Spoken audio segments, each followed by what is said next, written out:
आती है भागवत में, मुझे तो बहुत ही अच्छी लगती है। पुराणों के अंदर कथा आती है, ऐसा लगता है कि जैसे आज सुबह के लिए गुरुदेव ने कही।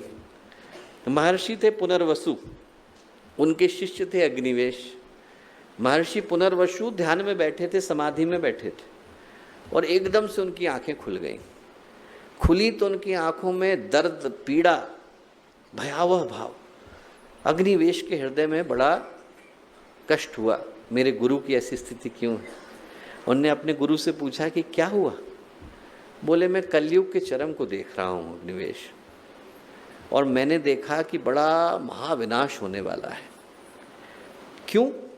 बोले, आदि व्याधि शतग्रस्ता, आदि व्याधि से करोड़ों लोग ग्रस्त हो चुके हैं। निरस्त ज्ञान चक्षुषु, उनके जो ज्ञान के चक्षु हैं वो खत्म हो गए। पशु तुल्यस चरन्ते थे, पशु की तरह से जीवन को गुजार रहे हैं। देह मात्रैक दृष्टया, मात्र देह को ही अपने जीवन का सुख का आधार बना करके बैठे। आप जब महा दुर्गा सप्तशती को पढ़ते हैं तो दुर्गा सप्तशती में कहानी आती है, महिषासुर का वध किया माँ ने, भगवती ने, भवानी ने, माँ गायत्री ने, दुर्गा ने किया, हर कोई जानता है। महिषासुर का वध करने से पहले महिषासुर के असिस्टेंट पहुंचे थे। कौन कौन पहुंचे? चिक्षुर पहुंचे, चामर पहुंचे, बाष्कल पहुंचे, असिलमा पहुंचे, उद्रक पहुंचे, महाअनु पहुंचे और विडालाक्ष पहुंचे। इनका क्या अर्थ है? चिक्षुर का मतलब है छोटा सोचने वाला, जिसकी सोच छोटी हो गई। चामर का मतलब जो शरीर के सौंदर्य को ही सब कुछ मान के बैठ गया हो, चमड़ी पर मन अटक गया हो। असिलोमा, लोम लोम के अंदर हिंसा आ गई हो। बाष्कल, दूसरे को कष्ट देने में आनंद आता हो। उदग्र, मेरा पेट भर जाए बाकी लोग भूखे रहे। महाअनु, जो मिल जाएगा वो खा लेंगे, अच्छा खाएंगे बुरा खाएंगे फर्क नहीं। और विडालाक्ष, जिसकी बिल्ली की तरह से आंखें।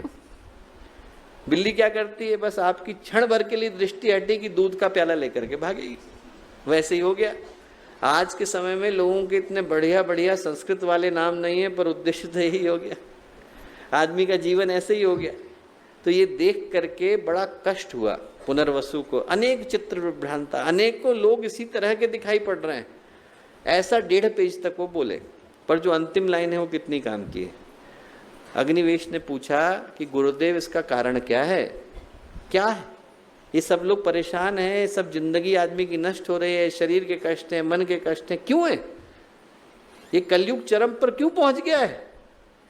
तो पुनर्वसु बोले, प्रज्ञापराधम मूलम सर्व रोगाणाम। सारे रोगों के मूल में एक ही अपराध है, प्रज्ञा का अपराध।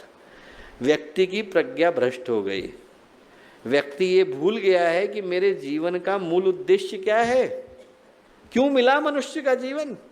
और आज उसी का कारण तो है कि पीड़ा है, पतन है, परेशानी है, प्रवाह में आ गए, फैशन में आ गए। बाहर के सुख को पाने के लिए व्यक्ति भीतर की कालिक को आभूषण समझ करके बैठ जाता है। बाहर मिल जाए, अंदर से मेरा व्यक्तित्व कहीं पर भी चले जाए।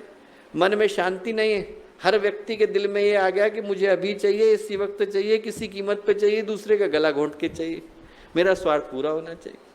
और इसीलिए क्या है, इंसान बिखरे हुए हैं, इंसानियत जख्मी, परिवार टूटते नजर आते हैं, समाज खत्म हो रहे हैं, मुस्कुराहटें हैं नहीं, मुसीबतों का अंबार लगा हुआ है।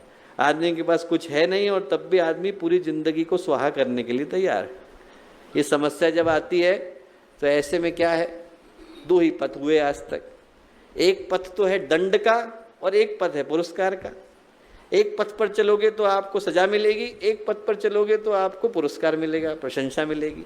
एक पथ पाप का है, एक पथ पुण्य का है, एक पथ शुभ का है, एक पथ अशुभ का है। पर इनसे आज तक समाधान हो पाया क्या?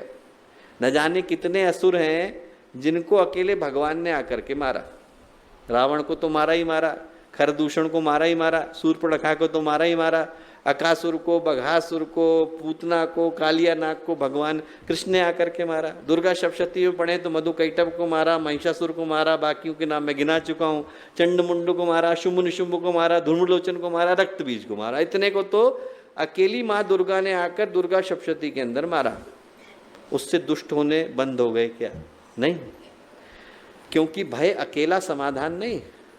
भय के डर से आदमी अपराध करना बंद नहीं करता है, और पुरस्कार की दृष्टि से हर कोई सत्पथ पर नहीं जाता है। क्या है समाधान?